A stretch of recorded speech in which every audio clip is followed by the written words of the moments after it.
Welcome to the Top 200 Podcast with your host, Herschel Fawn.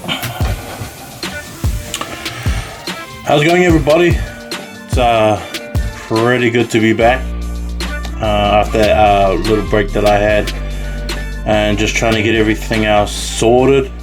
I had some stuff that I had to do over the holidays as well. It gave me a little bit of break to just do some homework and some little bit of research and stuff on some things that I'm getting prepared and ready for kind of the future. And then also because there were teams playing throughout the holidays, being able to go to the a few other games throughout the holidays too, which was pretty cool to see. Super 8 and especially the Mars Toyota Championship, which is the one down in Christchurch. It was still pretty cool, but we're getting to a stage now, and it's kind of, I think this is kind of where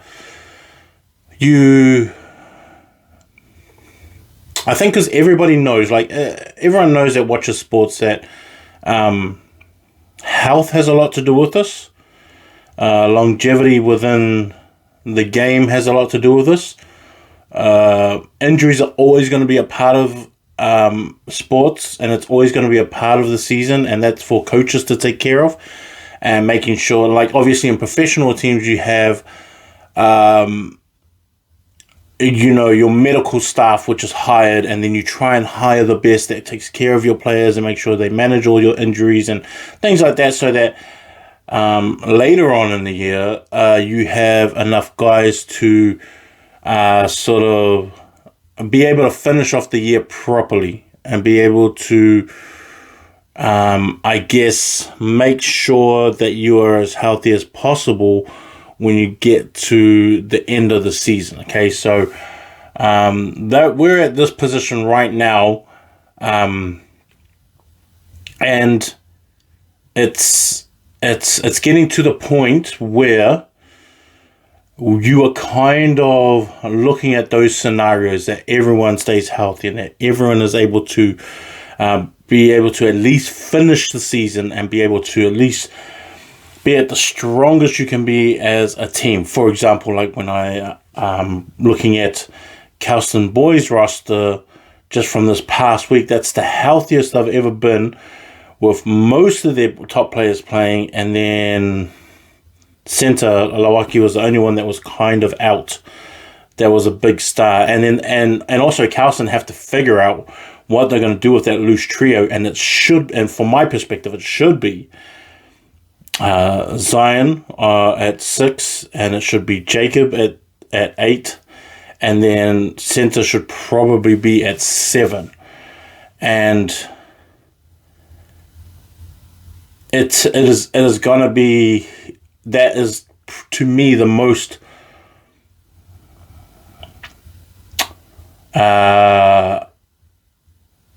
physical. It's going to be that's probably the most physical loose trio that you're going to get around. All three of them heavy hitters, all three of them really rangy. If you watch the game against De La Salle on Saturday against Kelston, Jacob did a lot, and he's just come back to rugby. He did a lot though, and just his ability to be able to make and push those extra meters, and I think because the other thing that people forget is that Zion and Jacob are both league players, the Warrior signing players, but Jacob has been playing also rugby pretty much his whole life as well, so he's been able to sort of swap and change, and he's been able to adapt. Well, this is one thing that some players don't always get, is that some league players can't adapt and some rugby players can't adapt, and even though they're a superstar in one, they're not really a superstar when they transition over to the next side. So Jacob has been able to do that pretty easily, and so has Zion. And Zion's just made such a big, massive difference as well, that Kelston's been able to be so successful and stay the number one team in the country. but the injury sides of this is where a lot of these teams now have got to. I think the coaches, it's going to be put on the coaches now to really try and manage the players, making sure that those that are maybe like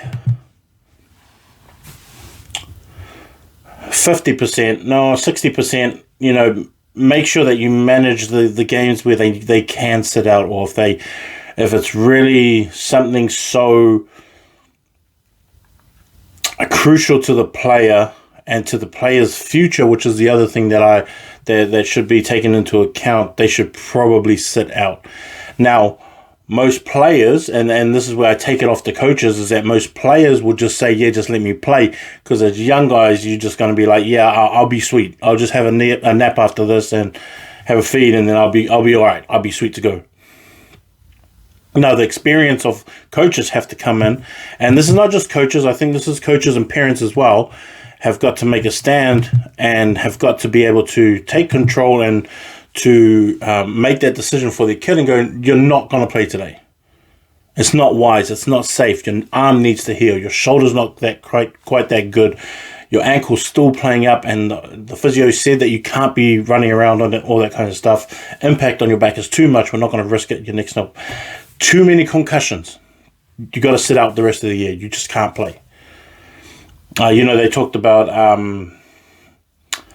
what is his name, the Mannix kid from Silverstream, and I remember him as year 11, and he did take some few big knocks, and they did the right thing. I mean, it must have sucked for him, but they did the right thing that he had to sit out. And even when they managed his minutes on the game that was just on Wednesday, I love that they took him off. I love that they didn't risk anything like that, because he's still only young. He's still got a long year of club rugby, and who knows, he might make it to Super Rugby as well. It's just one of those things that as much as you don't want to sort of disappoint the dreams of our kids and stuff like that, you still have to make that big boy decision and say, son, you're not playing. That's too much. That's too much of a risk to what your future is. Okay, and so like this is where this part of it right now, in terms of where we are at in the season, is going to be real important and going to be more focused on the healthy ones staying healthy, making sure we prevent as much injuries as you can, and then those that need to sit out just need to sit out. Westlake boys right now are going through a big injury toll right now, and they got a pretty hard lineup going right now. So like I went and saw them played Massey, who were second on the list. When I watched them on Saturday, they played Massey. On Tuesday they play Whangarei boys, and then on Saturday again they play Rewan. So those are pretty much the three hardest games they're going to play all year. They're going to play in pretty much a week. The 3 games in a week, and so it's going to be really hard for them. And then they've already got injury problems where they had a bunch of year 11s on the field. Their captain went out injured with a head knock, and the head knock within the first 2 minutes, he got a head knock, stayed down, and they did the right thing by pulling him off and taking him off. They did the right thing, and I hope Will gets recovers well and recovers good, and make sure that all those signs that you have headaches, or that you have sort of like spots within your vision and things like that he tells someone about it. Go, hey, we got to fix this up. Don't keep us in the dark with like things like that, because they are doctors and that need to know. And so these are all the kind of positions that the coaches are in right now, and it's going to be real important. And things with that, especially like head knocks, that's got nothing. The game of rugby doesn't come close to being as important than the risk of your head knocks and how bad it gets. And so any boys that are out there that have all these headaches or spots within your vision and things like that, please tell somebody that you're feeling that way. Tell somebody just to take you to the doctor and to tell your physio or your coaches or your parents, make sure they know, and then all just do the right thing and go. Don't say harden up. Take them and see somebody about that. With the games, just this past week, and I think it's gonna. And like I said, we're coming down to the end of it, right? And I think as of now, the Wellington one is already set, where you have Scots, Wellington, Silverstream, and then Town. And those are the top 4, and those are already set. I don't think there's going to be any changes. Even within those lots, I don't know if there's going to be much change at all. But that one's set. The CNI competition is going to be set, and it should be St. Paul's and Whanganui Collegiate, which they just played, and Whanganui Collegiate is going through a bunch of injuries too. And so it's going to be really hard. They came, the other week I went and watched them against St. Paul's up here at Hamilton. It's going to be the same thing again. It's going to be in Hamilton again. But Whanganui were already injured. They were already running out of players, and then they had 3 more injuries on that day. And then, I guess it just flowed into Fielding because they lost against Fielding, which is a game that they should have won. And now they're going to have to come back here and try and play St. Paul's again, and it's just not going to work, and it's just too much for their boys to stand up. I expect St. Paul's to win. I don't really like to count anyone out, but in that game, St. Paul should win that game. So in the CNI competition with Central North Island, it's going to be St. Paul's versus Whanganui, and then St.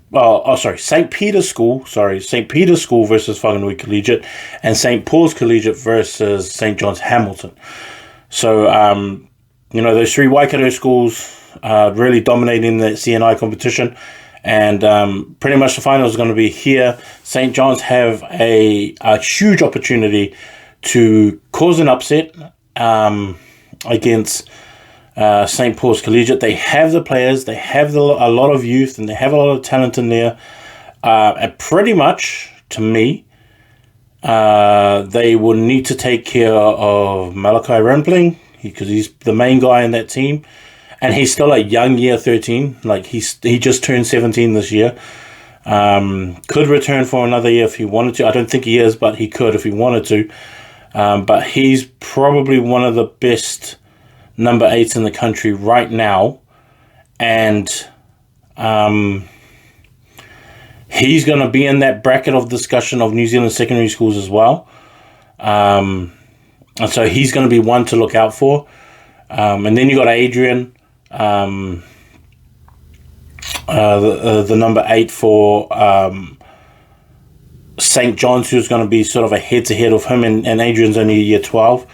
And that's going to be a good matchup. But then also in the back line, because you got Jaden there, you've got Jaden, you got Jay, and also actually even in the forwards as well. Because if Lincoln's playing as well, Nye's playing as well at 6 and 7, those things are going to be really hard to overcome, even for someone like St. John's. But I guess the positive for St. John's is that St. John's pretty much has almost everybody coming back next year again. So that's going to be a real good one to watch. Also, that St. Peter's School this is their year to win. They do have a few guys coming back next year. Obviously, Cash and Cody and them are all going to be back next year. Andrew is probably the other one as well. Andrew Smith is probably the other one as well. Just like Malachi, where both of them have only just turned 17 this year. They won't turn 18 till next year, and they're both young year 13, so they could have that option of coming back. But both of them, I don't think both of them would come back, but that's just an option out there. But St. Peter's School, this should be their year to win it. Dawson is just Dawson. He just does everything. Such a smart player, fits in at first 5 and second 5. I believe he's still a guy that is New Zealand secondary school status, and he's just got too much smarts. To me, he's just got too much smarts that you just can't give him up. But then you still got Taha and AJ Faleafunga as well, which is going to be like, well, what happens? Like, who goes first five, who goes second five, who goes fullback? And so it's just one of those kind of things that happens. But for the CNI competition, it should be St. Paul's and St. Peter's in the final. And it'll probably be played at St. Peter's again. And if they get in the finals, I mean, St. Paul's have won it like 7 years out of 8 or 10 or something like that. But yeah, they'll be looking at another championship win. But St. Peter's is going to be the one that's going to be sort of in their way. So Wellington is already kind of set, and I kind of think that Scots and Town will probably be paying off. Wellington and Silverstream will probably pay off. And then I am choosing Scots and Wellington in those finals. But the only upset to me will come from the Wellington Silverstream game, because Silverstream is so good right now. And Wellington are also so good and sort of on that same level that to me there's not that much points between. There's not a lot that separates those two teams and Silverstream and Wellington. And I've always kind of looked at Wellington as the strongest side with a lot more length, a lot more athleticism, a better backline. I believe a better backline. They would need to, though, shut down Emmanuel, Solomona, and then making sure it doesn't, there's no, they can't let Emmanuel set up Tony Solomona. And you've got to make sure that Kobe doesn't come from the back and just give you those extra meters. Because that's kind of what I look at when it comes to those guys, is that Emmanuel's got a really good cutout pass. Tony's great because of his timing and because he's really explosive. And then Kobe just knows how to read between those two guys about where he fits in, whether it's an inside shoulder, outside shoulder, or he takes extra one out, and then, he joins up with the wingers that are in there. And then that loose forward battle is also going to be another one too, where I feel like Toby and Ashton are probably going to hit off against each other as well. That's probably going to be the other matchup.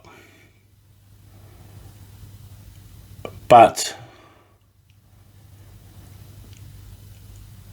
I kind of think that's just the game that you're going to have to concentrate on, and then think about which one is going to actually do it. Which one's going to actually get there. And so that's probably one thing that you probably really want to think about with that. The other one that you probably maybe want to have a look at is in terms of the competition, right? Because I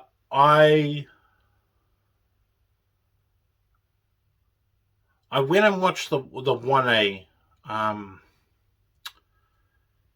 so I watched the Kelson game versus De La Salle. I watched the Mags versus Oldeda, and I watched the Kings and St. Peter's game. And as of right now, Kelson is still the best team in the country. They're sitting on 39 points. They have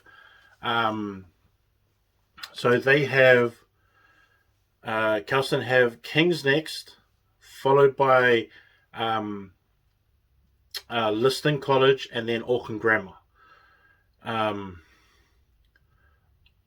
actually think that they win all those three games. So to me, they stay the top. They stay unbeaten till then. And I kind of don't think that Kings is their hardest game. I actually think Auckland Grammar is their hardest game. Auckland Grammar is actually the other team that's sitting fifth. They're sitting fifth at 20. Kings is at 30. Kings need to win all their games, but Kings have to play Kelson Boys, Mags, and Tangaroa College.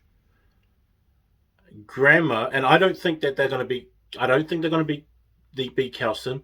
I actually think they're going to lose to Mags too. So they're going to have to win that TC game against Tangaroa College, which I think they're going to win, but I think they're going to get a hard time from them. I don't think it's going to be easy at all. I actually kind of think that when it comes down to it, that game's going to be within 10 points. I don't actually think they're going to blow out TC. TC's problem, and I've said this before, is that they got all the talented players that you want. They're just unfit. All of them are unfit. They have a really good first five. They have a really good midfield. Their prop is one of the best props in the Blues, but he's just unfit, and he's their captain, and he's so good. Such a smart player, and he's the right leader for them, but it's just not fit. They have a really big number 8. They have two really good locks who I think are young boys too.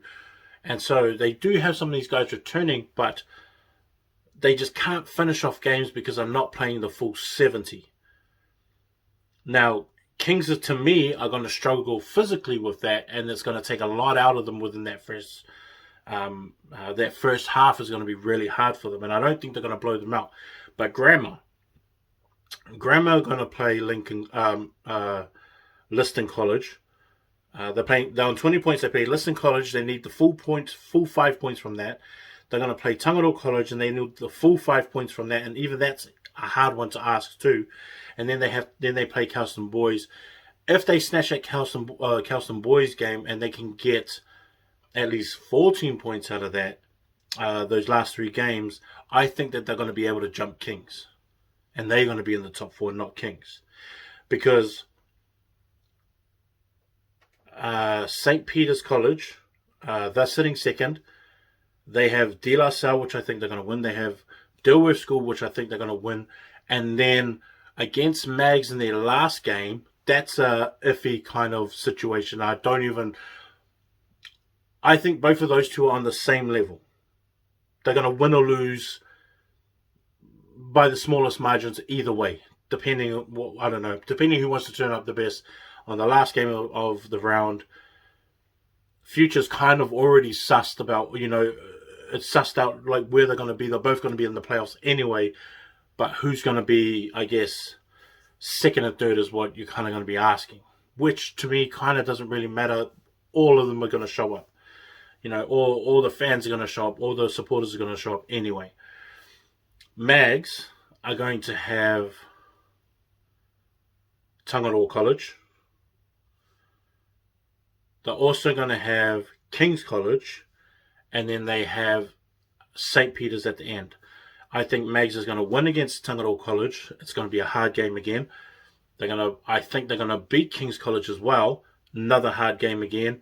And then they're going to have St. Peter's College, another hard game again. And then most likely going to play them 2 weeks in a row because they're going to have to play them in the playoffs. Now, if I was Mags, I would just be concentrating more on being able to set up a team and set up a system to take into that semi-finals to get a win off St. Peter's College so that they can go to the final.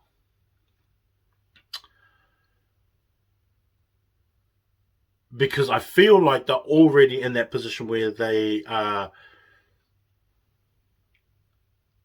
they're going to be in the playoffs anyway. I don't feel like they're going to drop so far down to where they get knocked out. Obviously, they have to win against Tangaroa College, which I think they can. I think that they can beat Kings. That's just my opinion. I think that they can beat them. They can also lose too, but they don't want to lose to Kings and lose to St. Peter's when Auckland Grammar has a good drive of the last 3 games going into the playoffs, because you don't want them to jump and skip and take your position. I just have faith in what Mags is doing. Now, I've got to be honest, I didn't actually enjoy the game that they had against Aotearoa College, and Aotearoa, to me, pretty much lost that game for themselves. And I kind of like it too. Like I kind of like it in the sense that Aotearoa picked what they wanted to do as the team on the field. Now, there's a scenario where, and I think I recorded it actually, where Aorere had control over that forward pack, and they were about what felt like 12 to 15 minutes in that 22 of Mags. They got a penalty right in front of the posts, and instead of taking the 3 points to go up by 2 points, 2 points or 1 point, to go up by 1 point because it was 8-10, instead of taking the 3 points in front, they decided, well, we're the stronger pack, I think we can score. Now, that's great to have that confidence, that and it's actually confidence and recognition, to be honest. And I understood why they took it, because they felt like they were beating up Mags, which they were in the forwards, and they thought that they could get a try. It didn't end up that way, and they ended up taking the scrum. They still were in there for about another good 3 to 5 minutes, and then Mags ended up getting out of it, scoring down there, and then that's kind of how it ended, was like that. I feel like Aorere lost that game, and Mags needed a really good push from a school like Aorere, who was really dominating them in the forwards. Everywhere in the forwards, they were dominating them. Even in the lineouts, killing them. And the physicality and the mind game of it was, Aorere was just driving that the whole time. And it just took a Mags opportunity for it to open up, and they just took it and ended up scoring off it. And that was great. That's great from Mags, and that's great because that's just what you want to see. I just hope that's a learning experience for them, and they recognize where they went wrong, and they recognize how to not get back into that position again, because it may not turn out that way the next time. Actually, no, not it may. It won't turn out that way the next time. If it happens to them again, they're going to lose the next game if they get put and stuck in a situation like that again, where they're getting beaten up on the forwards. I don't think it'll be happen again where they're going to get out of it. They just got to learn from this and make sure that that it's okay to get beat up in the forwards, but just don't let it go on too long. There's got to be a point where everyone's got to rally around and go, okay, let's start hitting these guys or something. Let's just throw our bodies at it and just try and get our way out of us. Let's try and beat them down, stop them, something like that. And that's where I felt Mags fell a little bit on Saturday when I was watching them. There was no real consistency in the way that they were playing. The only consistent one to me was Joel's Baker, where he, as a halfback, he was the only one that was getting the ball out. Really, he was the only one that was consistent in getting the ball out fast. He wasn't making mistakes at the breakdown, which was great. He was putting pressure on the halfback, on Aorere's halfback, which was kind of the reason why they stuck around for a little bit. And pretty much once it left his hands and went somewhere else, they started to go back. Now, I don't believe Juels was calling where those runners were going to and coming from, but I think that there has to be a point where he does make those decisions if he's the only consistent one really playing in that game. Because their runners weren't working out right. Even when they were getting sort of pushed back or stopped in their tracks, weren't making ground, he was still there quick enough to get there, get the ball out fast enough. And most of the time, they weren't even straightening up. They were all kind of going sideways. So Drew Wiles was pretty much playing side to side. And I kind of wanted Tama Anderson, who's one of the best fullbacks in the country right now, along with Chicago, along with Jeremiah Asi, who I actually think is a fullback more than a winger, whatever the argument is going to be. Up there with Peyton Spencer, who's another one. But Tama, to me, needed to be more involved behind first five or just out of second five. I didn't want him to get the ball on the outside and center because the ball wasn't making it out that far. And to me, is that when you're in those positions, you just give it to your superstar, whoever that is. And to me, that's Tama.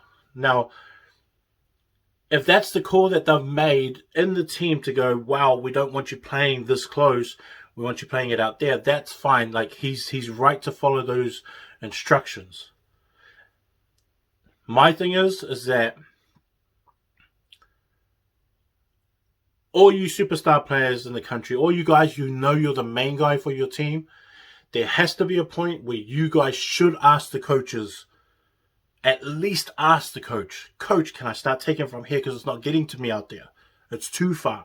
Or can we start doing it this way? Can we start playing a more up-tempo game? Can we play a bit more tight?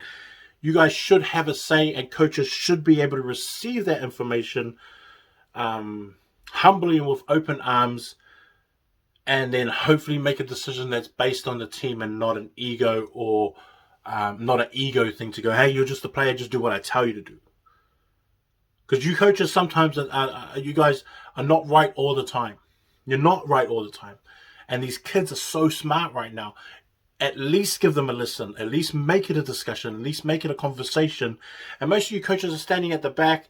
And if your players are there, have a chat to them. Or if you're on the side and you can see them, guys, run over and make it, or make it like an eye signal or something like that, where you just say, hey, can I start taking over because it's not working? Things like that. And I think that's what Mag should have done and Tama should have done as well, is just have that conversation with his coaches, going, hey, I've got to get the ball sometime. Let me make those decisions now, because I really wanted to see Tama have a bit more impact on the game, especially when he really is the game breaker. He really is the game breaker. And it was actually that the fullback for there it flipped. Sorry, bro, I'm forgetting your name. It's just not coming to me right now. But that fullback made a run that Tama should have made, and he scored a try off it, where he just ran from the 65-meter line and just ran in, took one hit, bounced the guy off, and then he pretty much just ran diagonally all the way to the try line and scored a try for Aodere. And it was so good, so slow motion. He just controlled it the whole time. It's like he ran sideways and everyone kind of ran parallel with him and not actually closed in on a tackle, and the fullback scored. And so it was just one of those situations. Now, Mags coming up to their next game have to change that. Like they're going to play a similar team in Tangaroa College, and it's going to be physical again. It's going to be real. It's going to be physical and fast paced, and you can't take it so much on structure, because they're not going to play a structured game. They're going to play a more loose game with an idea in mind. That's kind of how I see Tangaroa College as well, and the way that I've seen them when they've played St. Peter's School, and also Rotorua Boys when I saw them play there, is that they just have a lot of good runners, a lot of good ball carriers, willing guys to clean out. And remember, it's not talent, it's fitness. So that's maybe something where they can maybe tap in and sort of expose them a bit more. But Mags have to change the way that they've played, because from what I saw on Saturday, it just wasn't good. It wasn't impressive. It wasn't a top 10 team like I've ranked them. It just wasn't there. But and kind of in saying that, like, Kings kind of had the same thing. I got to say, St. Peter's was actually the best team that I saw this whole week. Best as a whole team. The whole team played really, really good. Pretty much suffocated anything Kings really tried to build up. And you could see Francis trying a lot. You could see Shea trying a lot. You could see Matt trying a lot. Chicago was trying. Even Ali was trying as well. They were just trying out different stuff to get their team going, and there was just too much St. Peter's pressure all over the park. Then you got someone like AJ, and the reason why he's the number one player in the country is that when he saw that they were gaining ground and gaining more possession of the ball, the phases started rolling along for them. Once they got their turnover, AJ just kicked it and then just sort of shut them down and made them restart again. It's kind of like those scenarios and situations, and then AJ just calmly did it. And AJ's so calm. Like if there was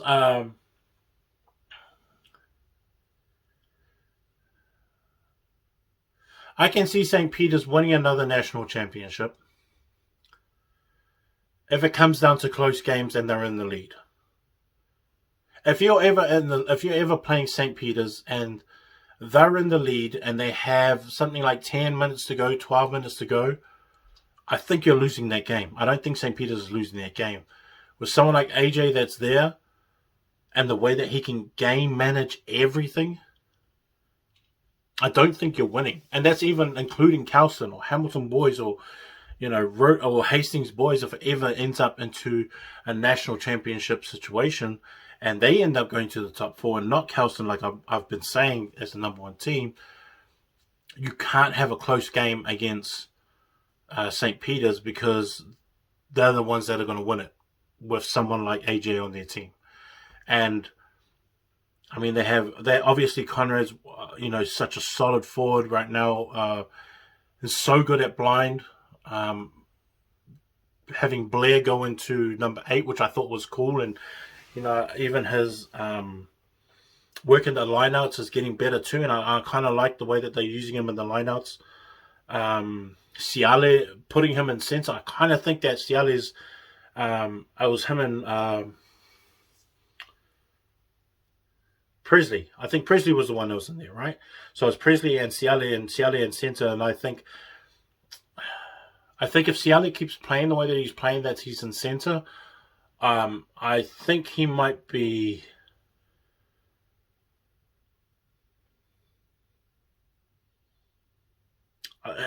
He might be better than Aki and Xavier when it comes to being a center next year.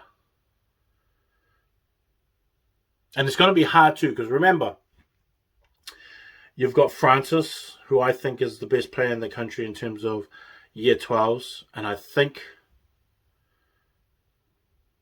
he's holding true to his number one status.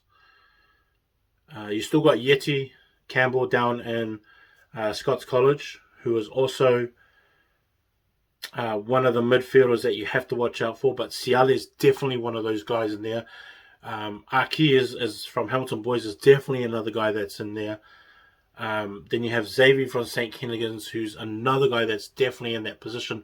But then you also got Matt from Tauranga Boys, who's really showing up how good he actually is. Then you also got what's his name? Is it Sione from Mana College as well, who's having a pretty big season right now. He's another one. What's his name from... man, there's just so many names. And I'm sorry that I'm using just first names.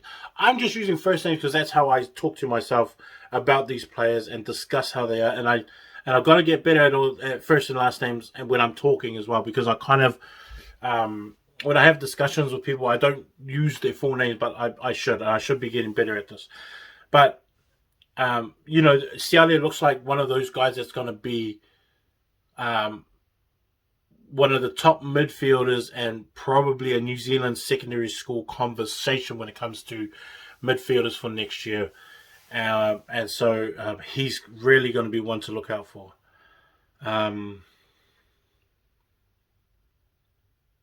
It's going to stay that I have a feeling it might stay the same way. We're going to have Calston, St. Peter's, Mags, and Kings, and then Graham is the outside threat. And that's kind of how I feel like it's going to go. I think with if we move to the Super 8, right? Like the Super 8 is pretty easy. We've got Hastings and Hamilton, which I'm going to stay for this week. I was going to go up to Auckland.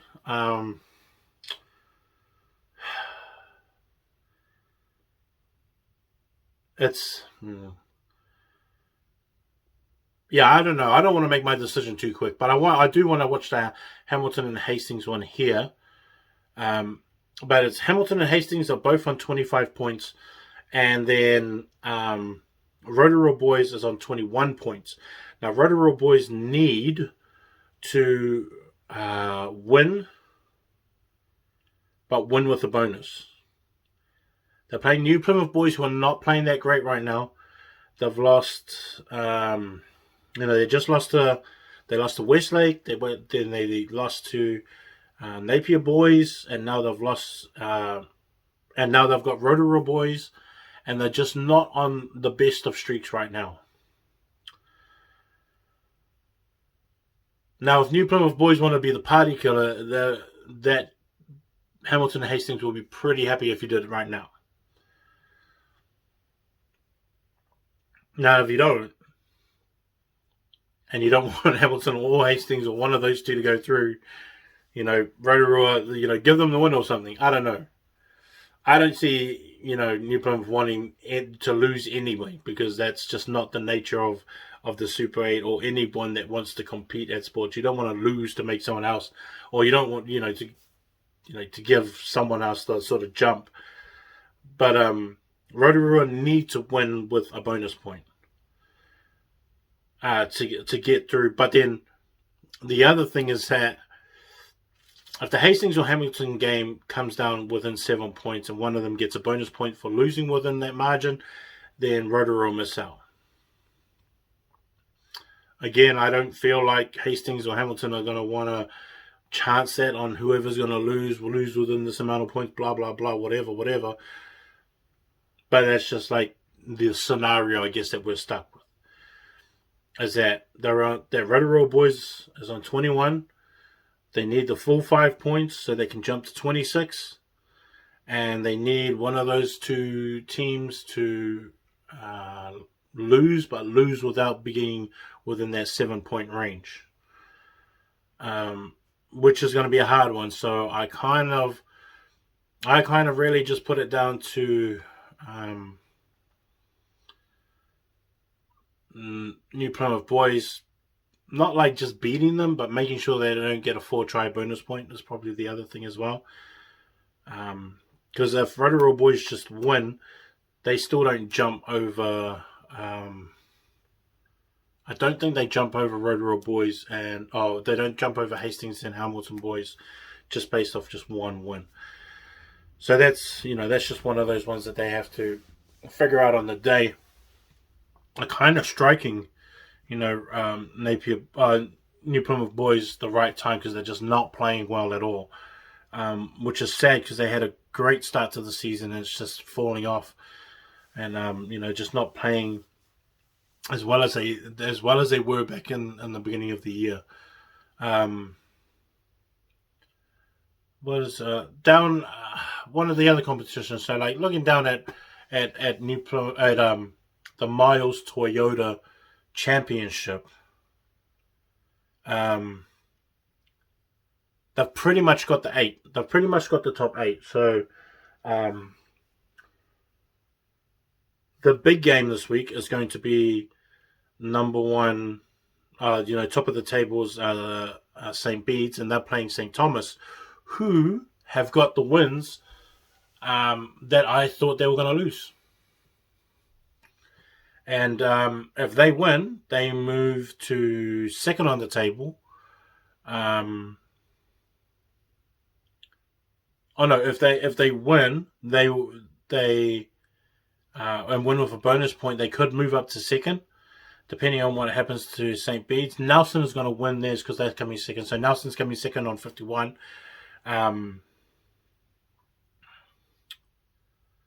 Actually, no. Sorry, I've got that wrong.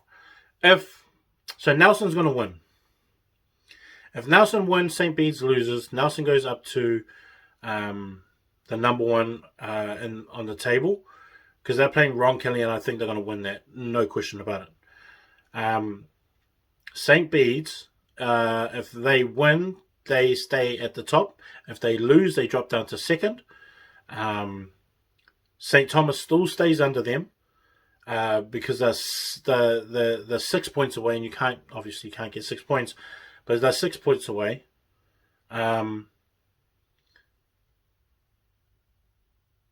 If St. Thomas loses, Timaru Boys wins. Because not if Timaru Boys wins. Timaru Boys is playing Mid Canterbury combined, so they're going to win. They could jump over and be third, and then St. Thomas will move down to fourth if St. Thomas loses. If they win, they stay ahead. Christ College they could jump up as well if they beat Stack with a bonus point, and they could move up as far as third if all goes well. And that's just like scenario talking. I just don't think that they're going to jump over Timaru Boys, because I think Timaru Boys is going to hammer, Mid Canterbury combined. They're going to get their bonus points. They're going to jump up, and so if anything, Christ could probably jump over St. Thomas and them end up fourth, and St. Thomas end up fifth, playing Stack. If it's the other way around and Stack manages to beat them, then I feel like if Stack ends up beating Christ, St. Thomas, even if St. Thomas loses, they'll still remain fourth. Christchurch Boys, I think, are probably going to win because they're playing Rangiora High School, and so they'll kind of they will hit the 40s, but they won't jump over Stack no matter what. And then Marlborough Boys is probably the only one that can really. They're sitting 8th at 26, and they're playing Lincoln combined, Selwyn Lincoln combined schools, and so they should win that. But Lincoln's not like a joke school. Like, they're not the one that you can really go, oh, we'll rest up, because Lincoln College can win those games. They have some bad games here and there, but I still feel like they have at least the talent and the players that you need to win games. And so I think that they're the ones that they're just not the one to play around with, especially for someone like Marlborough Boys, who have struggled throughout the year at some points of the game. Some points of the year they have struggled, and so that's just not the one that you really want to sort of mess around with. The North Harbour comp is probably sort of the hardest and the easiest. Like I spoke about Westlake Boys, where Westlake has they have three hard games, well, pretty much 4 hard games in a row. So they just finished playing Massey. They will have Whangarei Boys on Tuesday. Then on Saturday they will have Massey High School. Manurewa High School. Then the week after that they have their last game against Rosmini. So and even though Rosmini's not playing that great, Rosmini did beat them before. So there is still a chance that Westlake could take some more losses, which is not great because Westlake is a really good team, and the injuries right now is what's going to hinder them from getting what they need to get done. But that's just like another hard one as well. As those injuries are going to have to be covered, those young boys are going to have to step up. They're going to have to try and make some adjustments and make sure that they got everyone in there that they need to get in there to make sure they get those wins. They're not going to lose on points because they're like 11 points up or so, or 9 points up or so. So I don't think they're going to lose on points, but it's just making sure they have that good energy going into all these games and winning the games that they're supposed to win. And so that's what these are. Manurewa High School is second. They play Westlake on the Saturday, and then they play Orewa College on the next Sunday to finish off their 2 games, to finish off the season, the regular season. And both of those games are not easy games. Orewa has been up and down and beaten some teams where they probably shouldn't have beaten, but they've been playing really good. So that one's not also out the gate that Rewa's going to just win that game, whatever. Massey has also got Rosmini and Takapuna Grammar School, which is two really hard games as well. They're going to have to play their best. And I'm thinking about going to that Massey and Rosmini one. If I decide to stay around and come up, it might be one that I want to go and see. But the Whangarei one, Whangarei, and then Whangarei play Westlake on the Tuesday, and then they play Rangitoto is the last game for Whangarei boys, which they should win because Rangitoto haven't won a game all year. They've lost a bunch of games within just reach, and they're just kind of falling right at the end. Takapuna Grammar play are sitting on 31 points. If they win those last two games, they will jump Whangarei boys. And Takapuna Grammar can do that. So Whangarei boys really have to be the ones that watch out. Because if they lose to Westlake boys and then lose to Rangitoto, which they shouldn't, but it could happen, that's going to be a problem. And then if Takapuna Grammar beat Rangitoto, which I think they're going to do, and then they actually beat Massey as well, they get the jump through. They'll jump up and take that top four Whangarei boys. So it's really interesting what's going over there in Harbour as well. And, because I follow everyone around the country and I follow what everyone's doing, and I have, a pretty keen eye on what's going on, there's a lot of good competitions around the country going on. Even the Bay of Plenty as well have a really good competition going on, where, Katikati College is, they played Waihi. They played John Paul College from Rotorua, and they had a good win too. Trident and Whakatane was a good game. In that same competition, Taupo winning against Western Heights, and all those teams as well is just a lot of good close games. Rosehill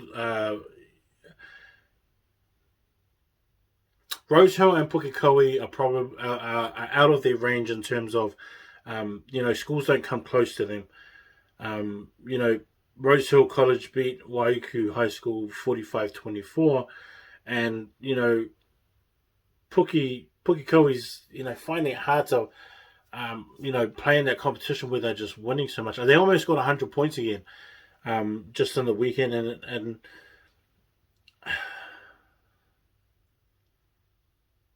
I know that you don't really add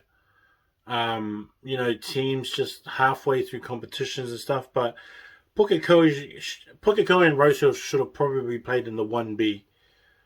That's their range of teams, and they would have been good going up against, Pakuranga and St. Paul's and Otahu and Howick, like Botany Downs, those kind of teams where Puke could probably win that competition as well. They beat Manurewa too. I mean, I think that they, if they played Wesley, I think they'll beat Wesley as well. They have a really good, they have a really good backline, good young forwards. They got some young forwards in there that do a lot for that team, and guided by their 9 and 10. And then obviously their power comes from Luca, their centre, who I've been overlooking. I've overlooked him too much, and I haven't actually. I mean, he used to go to Rewa last year, but he switched back to Puki and gone back to Puki, and he. I don't think I've valued him right. I don't think I've evaluated him properly, and I think he's a lot more than what I've ranked him, and he should move up.